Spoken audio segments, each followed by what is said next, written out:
Hello and welcome to the Gooner Talk, back again with you guys for another episode of what is the Arsenal Transfer Show on what could be a very, very important day in Arsenal's summer. Big news dropping that we're going to be discussing plenty of. You all know what it is, but we're going to be talking about it and what it could mean, what the ramifications of it are, and what the next steps are as well in the Declan Rice saga. But good morning to those of you joining us in the live chat box. Thank you so much, as always, for making this a part of your morning routines. It's very much appreciated. Good morning to those that are in the chat box, those that are catching up as well. I'm seeing plenty of names in the chat. We've got Jason, James, Vic, we've got Black Shine, Philip, we've got Jason, Lynn, Stuart on the volley. We've got Martin. We've got Hal. We've got Name, whoever Name is.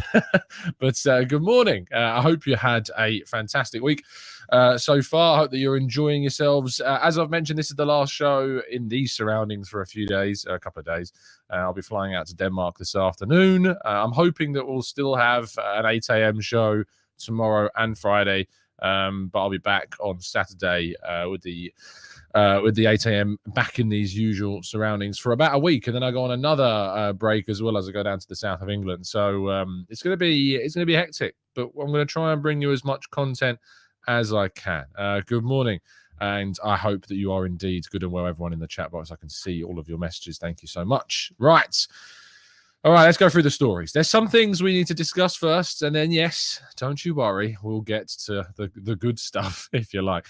But first of all, we kick off with Simon Collins reporting in the Evening Standard that Chelsea and Manchester City are pushing to sign Ethan Nwaneri. Arsenal is said to have made a significant offer to the player. The registration period is at the end of this month, so even though Arsenal may not be successful in getting a deal agreed before the end of this month, it doesn't mean that they can't sign Nwaneri onto that next deal that he would be due. But what I would say is that it doesn't look that optimistic about Nwaneri. There's never been any indication so far, at least, especially with the players' side, that his future will indeed be with Arsenal. So this is going to be a touch and go situation for Arsenal, who hope to keep hold of Nwaneri because he has played in the Premier League. Interestingly, if he leaves for another club, Arsenal will be due compensation. Actually, because he's played in the Premier League, they will be due more compensation than if he hadn't. So that's an interesting point to take into account as well.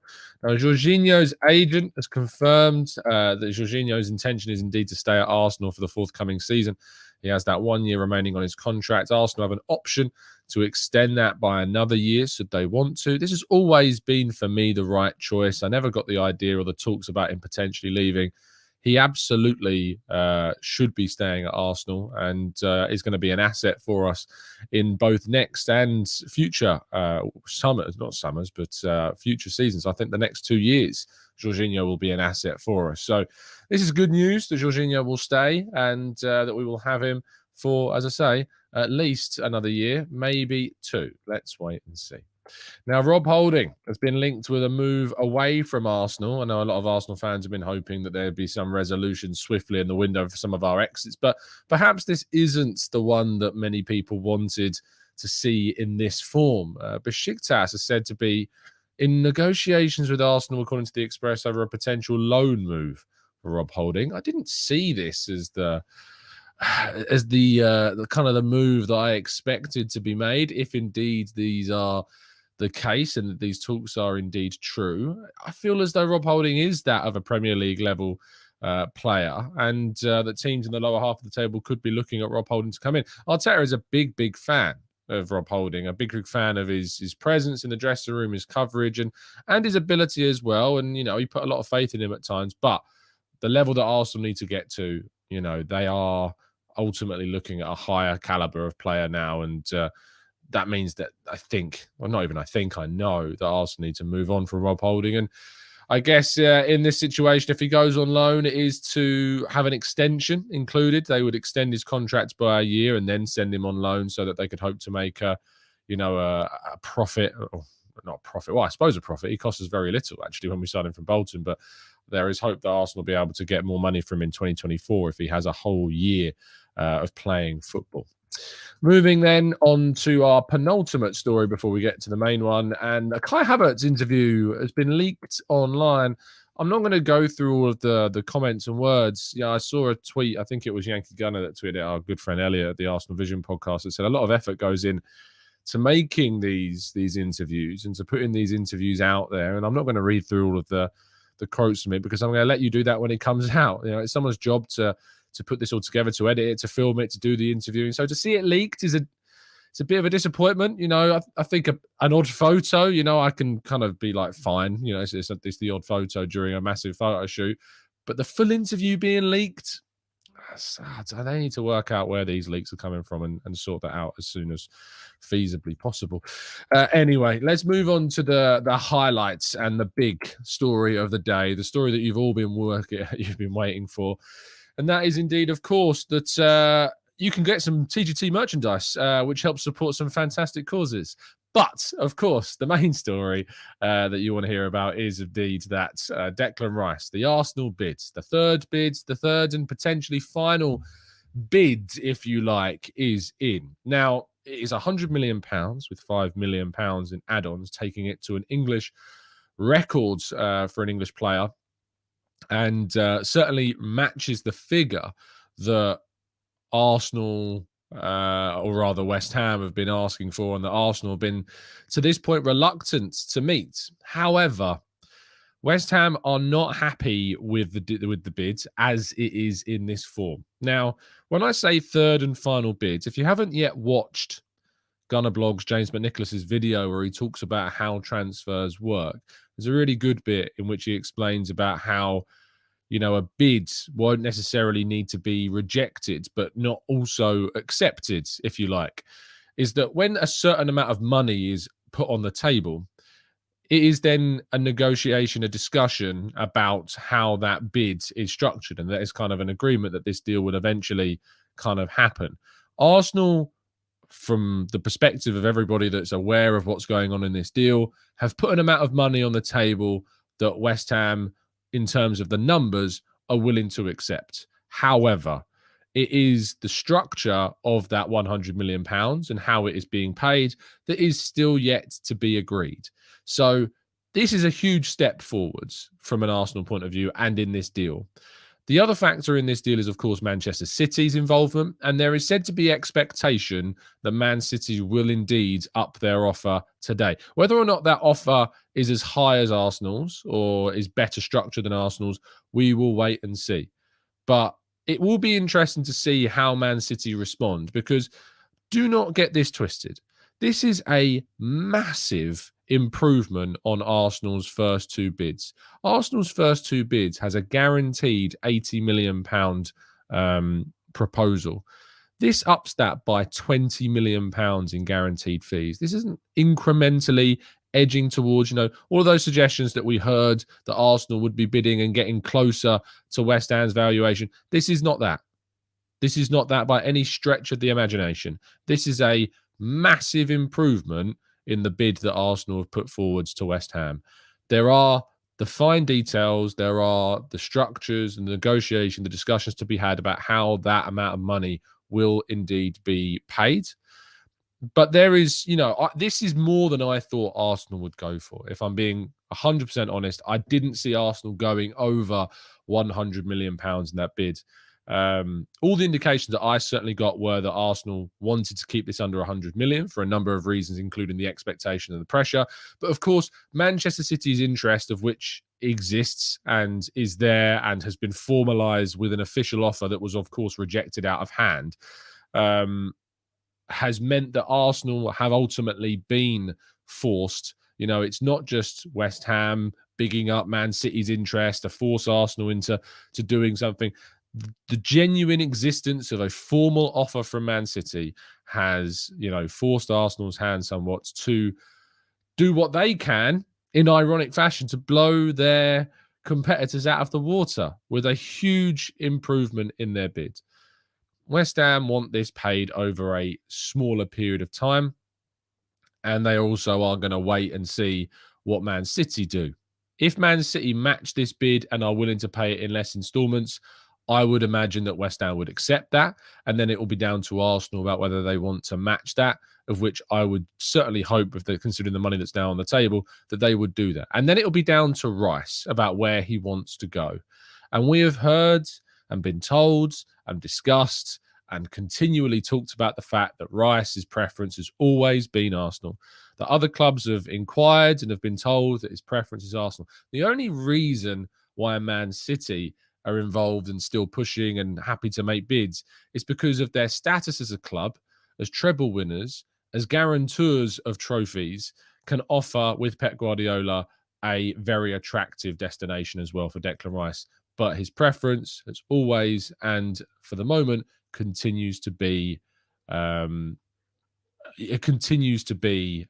this fashion. So it is a huge and monumental offer by Arsenal, and Arsenal will certainly hope that that things are hashed out today. As far as I'm aware, to my understanding, there were extensive talks held over several hours yesterday in multiple meetings, and there are more meetings expected to take place today as well between the clubs in order to come to an agreement. But there is this presence of Manchester City preparing their own improved offer, and we will see whether or not that is formally made, whether or not they choose not to make that bid. We will find out. But that is all of the latest on Declan Rice. We will move to part 2 now and your questions to tackle what your thoughts and theories and queries and questions are on this and other things right after this.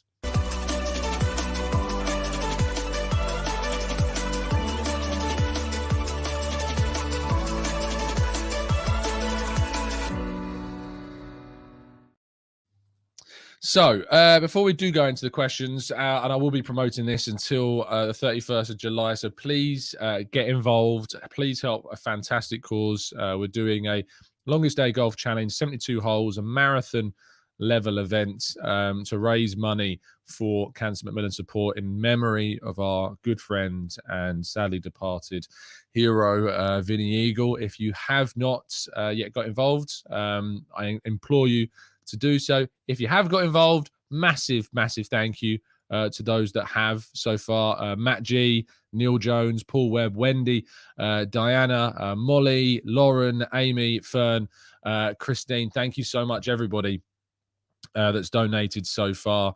Really appreciate the kind donations that you've sent in, and hopefully, fingers crossed, more of you are going to get involved. There is a link down in the description of every single video that we'll be producing. We've set the target at £1,000 so far. If we can reach that, it would be amazing. But thank you to everybody that's getting involved and helping to support such a great cause. Right then, let's go into the chat and answer some of your questions. Let's go to a super chat that we had from Damien. Damien earlier on dropping in the super chat of respect for being up for this after going live with Harry last night. Safe travels and thank you for keeping it real. Thank you, Damien. I really appreciate it. Whilst I am very thankful to Damien's super chat, can I just say that if you want to leave a super chat, instead of leaving a super chat, of which YouTube takes a certain percentage of anyway, I'd much rather that instead of you giving me that money, now that you donate that into the fundraiser, you know, I answer loads of questions. You know, it's a great chance I'm going to get your question. But if you're thinking about leaving a super chat just for the next month, put it into the donation thing instead. That'd be great if you could. But massive thank you and appreciation to Damien for the kind words and generosity too. Lynn says, Tom, what will happen if both Arsenal and Man City walk away? That could mean West Ham may have to drop the price. I don't think they will drop the price, to be honest, Lynn. I think that they will keep him. I think there's a factor in this that people aren't considering, which is that, you know, even though Declan Rice has been kind of, you know, has wanted to move, and, you know, the indications are that, you know, if a deal comes in, he'll happily move. West Ham will happily keep him. West Ham will happily keep Declan Rice if indeed Arsenal and Man City fail to agree a bid. What I would say is that Arsenal should not be going any higher. They should not be going any higher at all with the actual overall offer. In terms of the structure and the details and the add-ons, sure, you know, you can negotiate that. But they can't be strong-armed into going to 110, 115, 120. This offer is very respectable, you know, more than respectable. It's a take it or leave it type of deal in which you can negotiate some of the finer details within it.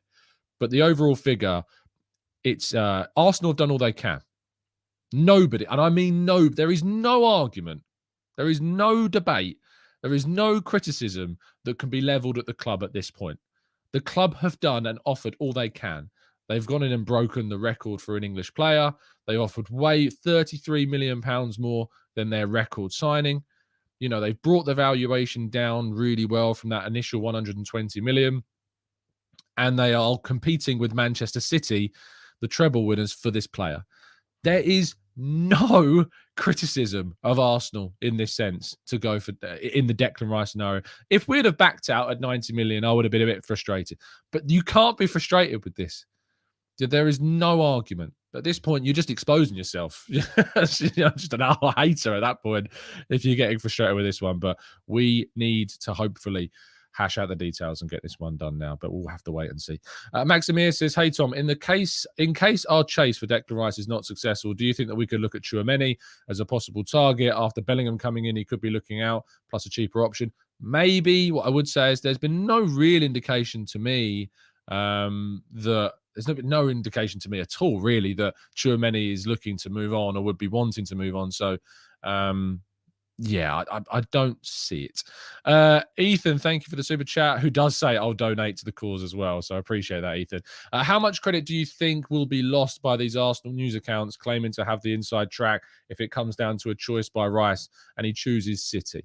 It's a fair question because obviously the information that has been given to outlets and myself, you know, every source that I have spoken with, every person I've talked with, you know, regarding who are, you know things going on about this deal, have always maintained that Rice's preference is Arsenal. Now, if it is that Arsenal and Man City's offers are both accepted and it is down to the player's choice and he chooses City, you know, there is going to be a lot of question marks, and quite rightly.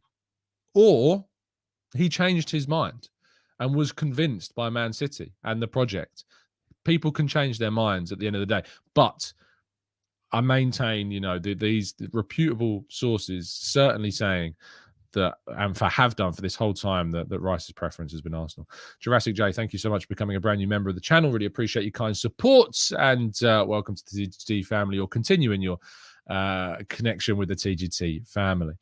Ben says, I think that's what's insane is we didn't even offer add-ons to get to 100 million. We literally guaranteed West Ham 100 million.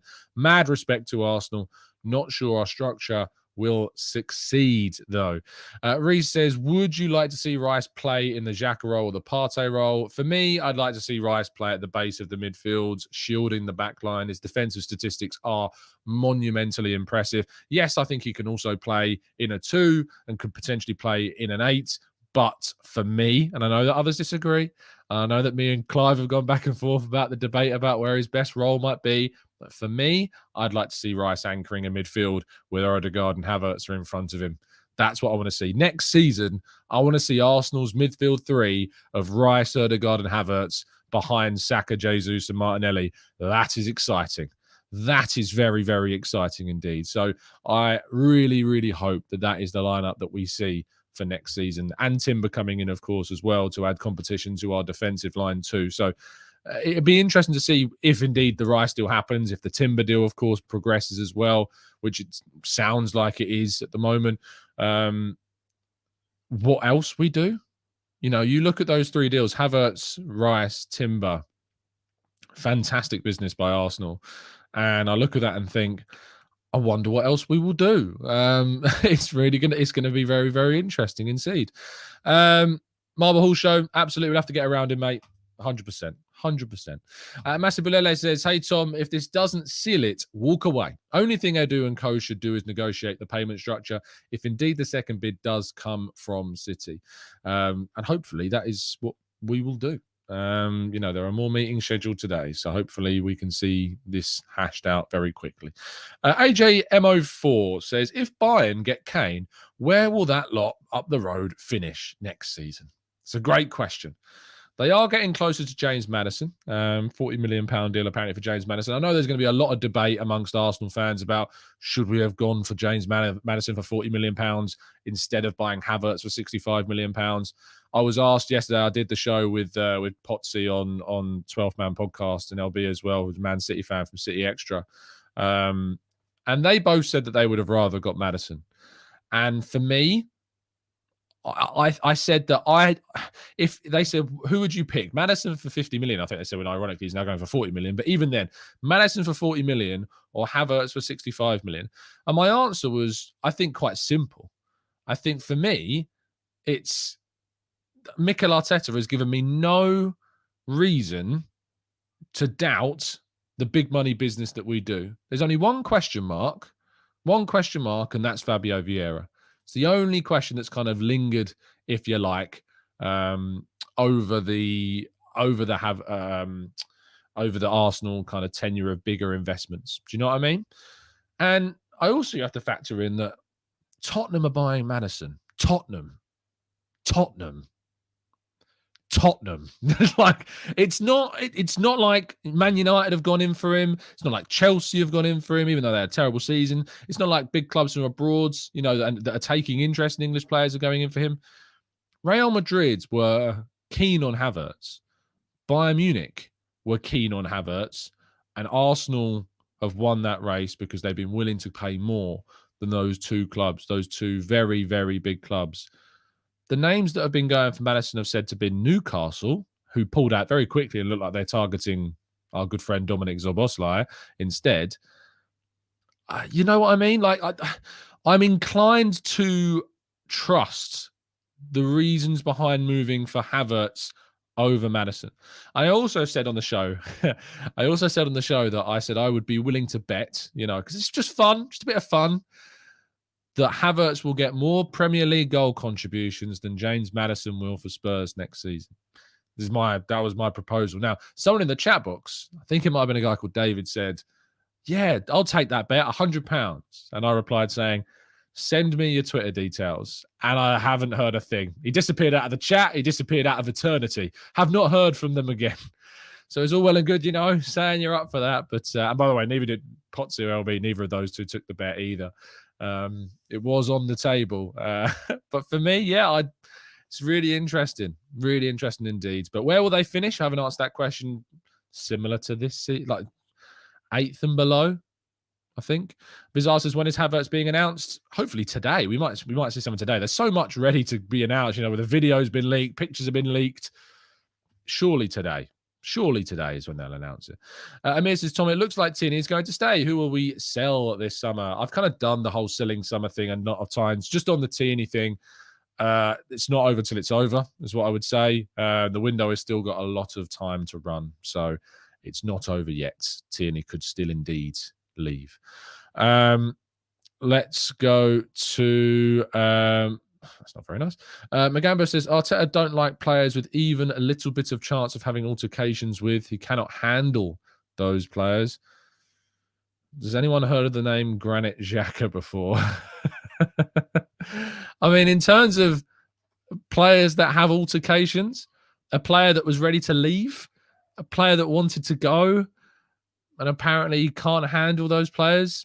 I hand you Granit Xhaka on a silver platter, turned into one of the Premier League's best midfielders last season. Cannot handle those players. It's a load of rubbish. Maximir says, another question, Tom. Are you aware of any FFP regulations West Ham might have due in which they are asking so much amount up front? No, because that doesn't affect FFP. FFP is not, as far as I'm aware and my understanding, and I've asked a few people about this, it doesn't matter how you structure a deal to abide by FFP. That doesn't matter, because as soon as you've got that, if Arsenal agree, if West Ham agree a £105 million deal to sell one of their not graduates, I suppose, he signed very young, wasn't he, from Chelsea, to sign one of the players that they spent very little on, if anything, when he was brought into the West Ham academy from Chelsea. It shows up as £105 million, is my understanding, on the books. So £105 million, even though it's going to be structured, it's going to show as £105 million on that year's accounts, to my understanding. I could be wrong, but that's my understanding.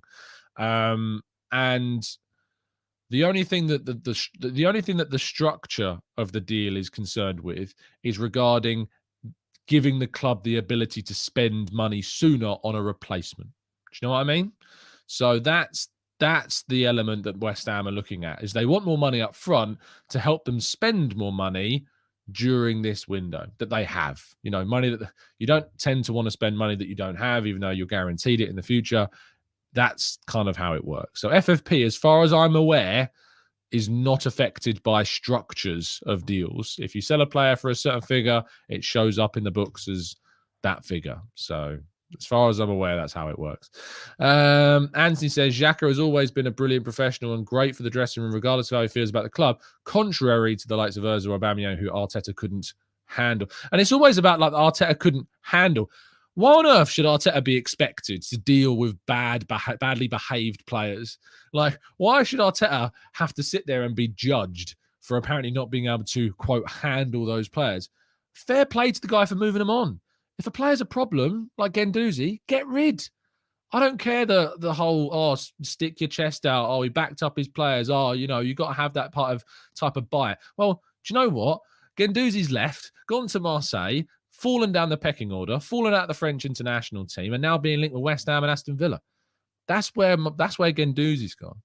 You know, I don't have any sympathy for the whole Arteta can't handle big characters. It doesn't make any sense. Doesn't make any sense. I think that you should cultivate a squad that has a singular focus of moving in the same direction. If you have questions about man management and Arteta, I don't know what to tell you, because his man management is great. His man management is brilliant. That's why he's got this team cohesively working together and fighting for a title and punching well above the collective weight of that group. If you've got terrible man management, you don't get a squad overachieving. You just don't. So any suggestions that Arteta doesn't have good man management skills can get in the bin, in my view, because there is no evidence to suggest that he doesn't have good man management. There's evidence to suggest that he doesn't like players that are difficult to work with. And to that I say, who the hell can blame the guy? Why on earth should a manager be expected to have to deal with those types of players? Get rid. Bring in players that are going to fight and punch above their weight and work as a team and work as a collective group. And this is a great point from Mr. Momo Man, who says when Pep got rid of Cancelo, it was described as ruthless. When Arteta does it, apparently he can't handle players anymore. It's so spot on. So spot on. So this whole dross of Arteta can't handle big personalities, it can get in the bin because it's just it doesn't matter. And B, I don't want those types of players at Arsenal. I want the players that want to work with the coach, work with their teammates, and maximise their potential at the club. And I think that certainly that's the way forwards that we've decided to go. Jurassic J says, hey, Tom, when do you reckon that we'll win our next Premier League title? Hopefully very soon. We're moving in that direction. We are doing all the work we can do to move in that direction. And certainly we've been given plenty of evidence to suggest that Arsenal are moving towards that goal. So hopefully very, very soon. Malesi says leaking images of Havertz was shocking, but the video is something else. Someone's likely to get fired at Arsenal media for that. I hope they find out how it's being leaked. I don't want it to be leaked. I want to see it dropped when it's supposed to be dropped. I love announcement videos. Aubameyang, we talk about big characters, ironically. Aubameyang's announcement video, I love the lights went through the hairstyle and stuff like that. Like that I love those videos. With Mkhitaryan saying, yo, Pierre, you want to come out? I love that dynamic. That's part of what makes the transfer window special. Stop ruining it by leaking interviews and stuff. Like, I can personally wait. I know the player's going to sign. I can wait to hear the interview. I know it's going to happen. So I don't need to hear it a day or two early if it's been leaked. I'd rather someone got the credit for the work that they've done in the manner that they wanted it to be released. So it's a shame that someone's leaked it. I don't respect it. I don't rate it. Stop doing it. It's very frustrating indeed. Let's go to Black Magic says, as an Arsenal fan, I sincerely hope that this bid collapses. I maintain that Rice is not worth £80 million, let alone 105.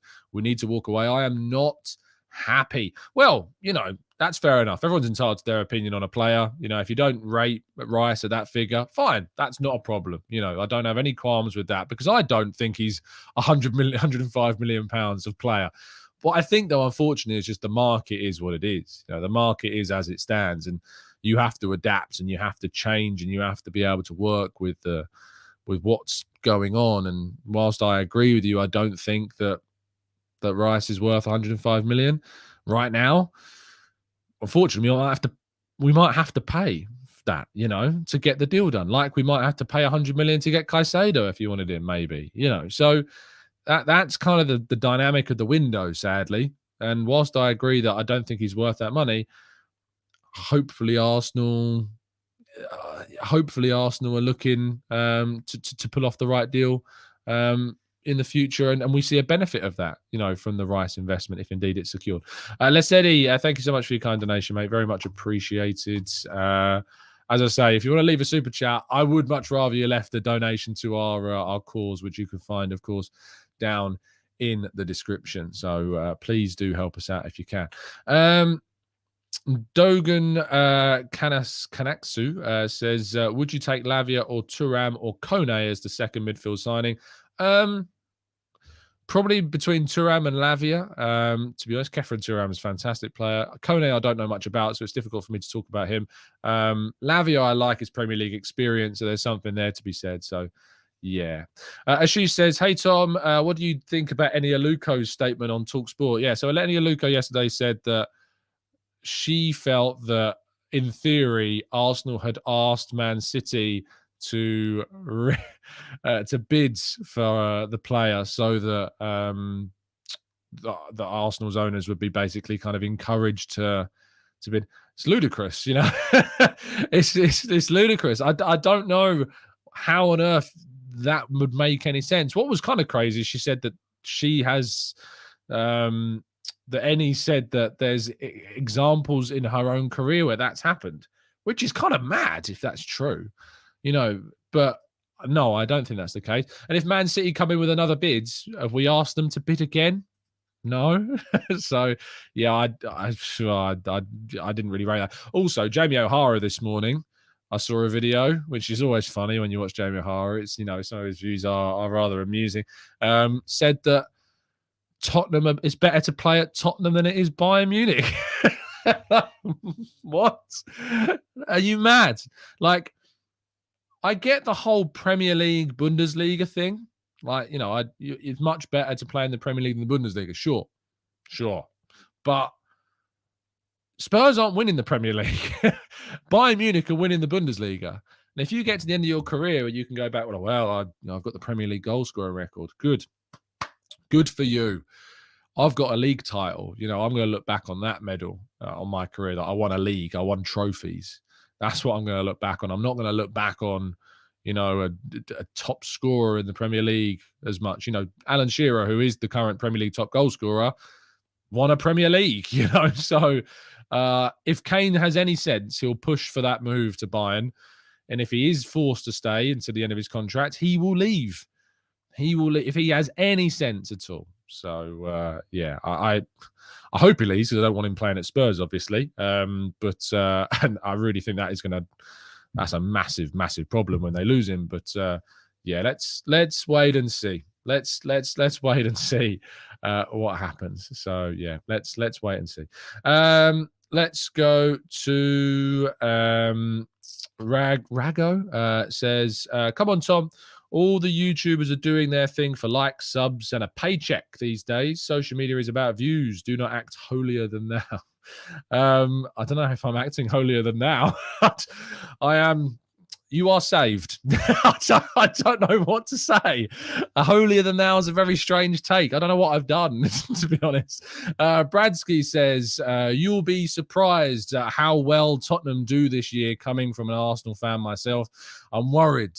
Ange is a top manager, and players run through brick walls for him. Go read up about it with Celtic. I don't know much about, you know, I don't know much about Ange Postecoglou. I may be surprised by what they do. I may be surprised. I don't know what to expect. It's a real unknown quantity. So let's wait and see. But trust me, if Antonio Conte, I can't take them to another level, even with Spurs, even with Kane and so on. I don't know what to tell you. So yeah, I don't really know.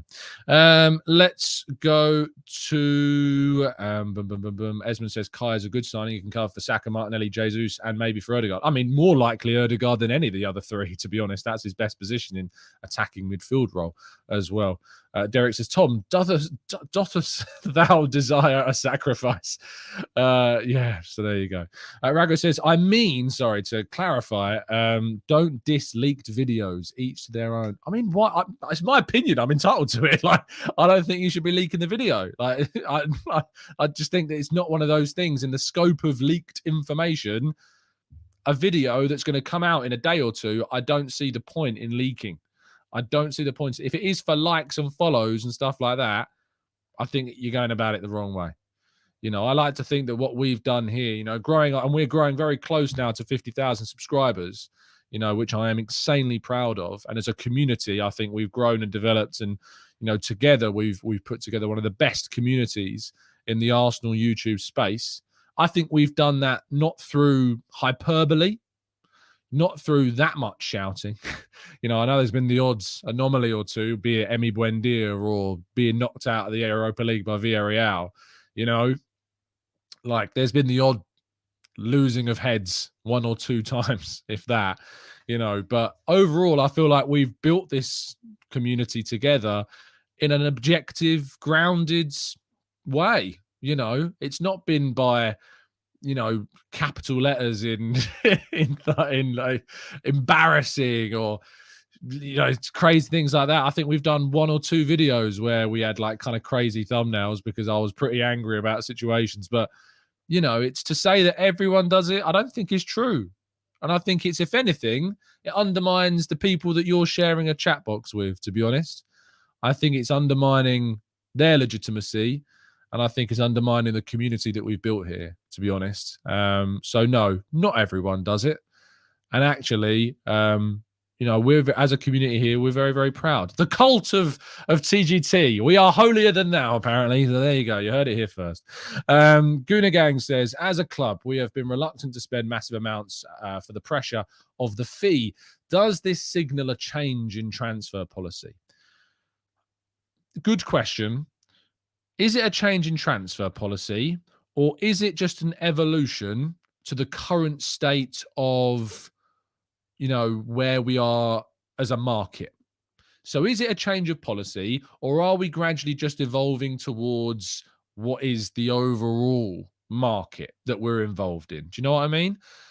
Or are we changing things so that we're now a club that spends 100 million on a player, and that's a change in policy? I lean more towards the former. I think Arsenal are just kind of evolving as a club and are just spending huge amounts of money now because that's what clubs that compete for titles do. So I think it's more of an evolution than a conscious change of transfer policy, Gooner Gang. That would be my kind of view on that one. Next says, Tom, do you feel that if we can't get the structure right to walk away in 110 million? Yeah, absolutely. Walk away. I said that it would be a disaster if Arsenal don't get Rice. But I caveat that with it would be a disaster if Arsenal don't get Rice by not meeting West Ham's valuation. And I'm sorry, but West Ham cannot ask for more money. To change the structure, sure. I'm fine. I'm open to that. I'm open to the idea of the structure changing. But it can't be called a disaster at this point when Arsenal have offered this amount of money. And this is coming from someone that said if we missed out on him, it would be a disaster. Because for me, that is really key.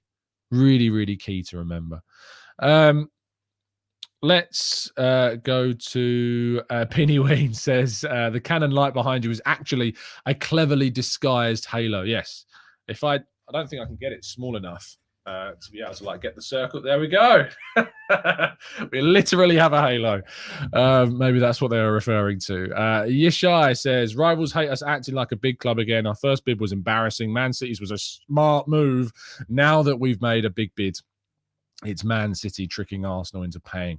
Nonsense. I absolutely agree with you, Shai. 100%. Axel says, if we sign Havertz, Rice, Timber, what would you rate the window and what player would you love us to target next? Has to be realistic. I think you have to add more context to it, Axel, to be honest. I think you have to talk about who leaves. You know, if Xhaka and Partey leave and Tierney leaves and they're the only three that we sign, it's probably a 7 out of 10 because we need to make sure that we cover ourselves. You know, you have to strengthen. So if it's Havertz, Rice, Timber, Lavia, and Partey stays and Tierney stays, then you're looking at a 9 bordering on 10 window. But if other players leave and we don't replace them, that's a problem. So it depends on the context, doesn't it? And for me, I'm keeping Partey based on, you know, from a football point of view, I'm absolutely, you know, keeping Partey at the club and making sure we've got the competition in the squad. Bengal Boy says, do you think Arsenal wants to give this much money because they can't structure the deal like West Ham wants? Yeah, I think that's probably a fair way of putting it. If Arsenal could afford to pay 90 million with, say, 50 million up front and 40 million the following year, they might have done that. But I think what they've done is they've probably gone to 100 million plus 5. I don't know the details of the structure, by the way. That's not something I've been able to get. But I imagine that they have structured that deal across a number of years, maybe 4 or 5. And they've said to West Ham, we can offer you more money over a longer period of time because that's what we can, but that's what we're being allocated by our, you know, that's what we're willing to spend. But maybe West Ham would have expected. What would be interesting, right, is if Man City come in with less money, but more guaranteed up front, and that's accepted. That would be what's really interesting about this. But if it's just a case of West Ham want more than 105 million, I'm sorry, I've got no qualms with Arsenal. I've got no issue with Arsenal if we don't get Rice in that case, because it's ludicrous. Just go, you know, if you're bidding 105 million, bid a similar amount for Caicedo, because for me, he's the only other alternative, really. I know people say Tchouaméni, maybe, but if you don't get Rice, go in and get Caicedo, you know, with the similar kind of bid. That's what Brighton want. I think he's worth less than Rice, to be honest, but you know, go and get that deal done instead. I can't begrudge Arsenal for not getting Rice if they've already bid £105 million. I just can't. You know, it doesn't make any sense to me to do that. Let's see. There's an update from Sammy Motbell of the Mail, who says negotiations linked to Arsenal's 105 million offer for Declan Rice to continue this morning. Structure of the deal not agreeable for West Ham at this stage, but a deal to be done. As I said, you know, this is the information that I understood, is that there's more meetings expected to take place today. I told you that on the show in the first part, so that was the expectation. Sammy confirming that now. Ade says, I don't think that we should be offering more. Rice is a good player, but he is the best player out of England in the past 5 years. 100 million is already silly money.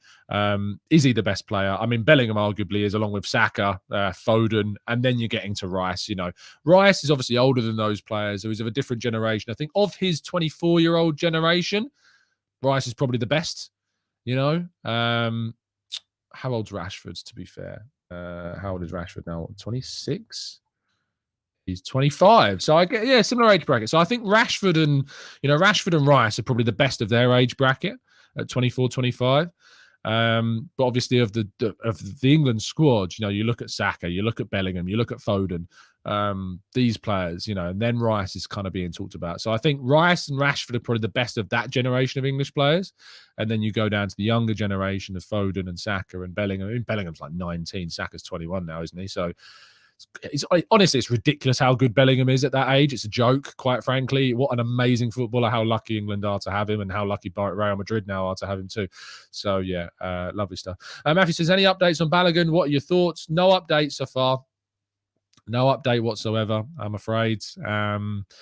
Hopefully, we get a resolution to this soon. We'll wait and see. But no update on the Balogun situation at the moment. Valeria says, hey, Tom and the community, divide the money and the years he will play for us, and the quality he brings, it will be cheaper in the long run. P.S. I like Tom's new haircut. Thanks. Appreciate that. This is just cobbled together. This is hairdryer after a shower and nothing else. So for those that, if you're complaining, that I've seen some nasty comments, to be fair, in today's show. You're not very nice. This is not me trying. And look, frankly, you can't dress up a turd. Told you I was humble. Mickey says, Tom, admit it, KSE for the past 2 seasons have been phenomenal. They've supported Arteta on all his choices 100%, and they've won leagues with all of their outfits, and now they're pulling all the stops with Arsenal as well. I don't think, Mickey, I've ever sat here in the last 2 years and castigated the owners. I don't think I have. I said if we didn't go big, on Declan Rice, if we didn't go over 100 million, I have a few questions about the ownership. But we've done that. We've done that. I can't begrudge the owners of what they're willing to invest in Declan Rice because they're going to that big money. I don't have complaints. I don't have any complaints about what Arsenal have done and doing this window. I just don't. So if anyone else does, you're entitled to your view. But I always invite people to come on and have this debate. Always. Do they show? Rarely, and when they do, we end up probably agreeing. So, yeah, I just can't see it. Make sure you got your receipts, by the way. If Rice ends up coming, keep your receipts. So I'm going to say, keep those receipts. Ife says, Tom, any update on Timber? Why is it taking this long for Ajax to accept or reject our bids? Are they not okay with the payment structure? I think it's been like a day or two since we heard that Arsenal are kind of close to agreeing a £40 million bid. It's not taken long, Ife. I think your perception of this is enhanced by the constant churn, the hourly, minutely, secondly refreshing of our phones to find out more information. The deal's progressing fine. Arsenal might end up spending £200 million before July. There's potential that Arsenal spend 200 million quid before July. I mean, invest, not spend this summer, but invest, commit to spending. And people have the cheek to say we're slow. Honestly, it's mad. It's mad. Anyway, we are going to wrap up there. I've been going on a bit longer than I intended to, and I've got to pack still. I still didn't manage to pack because of all of this stuff last night going on. So I still need to pack. I hope the missus ain't watching. She's going to be fuming. But thank you, everybody that's tuning in. I'll be back tomorrow morning in Copenhagen to bring you all of the latest that's gone on in the last 24 hours. I'm sure there's going to be a crazy announcement in the next hour that I wasn't able and wasn't around to look at. So there you go. Derek says, Tom, you missed my handsome comment question, Tom, but looking well. Thanks, mate. I didn't miss that one. So there you go. Thank you, everyone that's tuned in. Drop a like on the video. I think got a video. Please drop a like on the video, and I will see you tomorrow morning at the usual time of 8 a.m. UK. Please, if you haven't already, please show some support to our cause. If you can spare £1, a fiver, a tenner, please help support our cause, supporting the Macmillan Cancer Support Trust in our longest day golf challenge that we're going to be doing at the end of July. It's a brilliant cause, and please, if you can spare anything, thank you to all of those of you that have already. I am going to be doing shout outs for people on the channel for those that have donated. So thank you everybody that has already done so, but if you can spare anything, and I understand that times are tough, and where we are at, not just here in the UK, but obviously abroad, things are tough. But anything you can spare at all, please do help out our cause. Link in the description. Thank you, everybody, for listening. I will see you tomorrow. Stay safe, stay well, stay happy, stay smiling. And as always, up the Arsenal.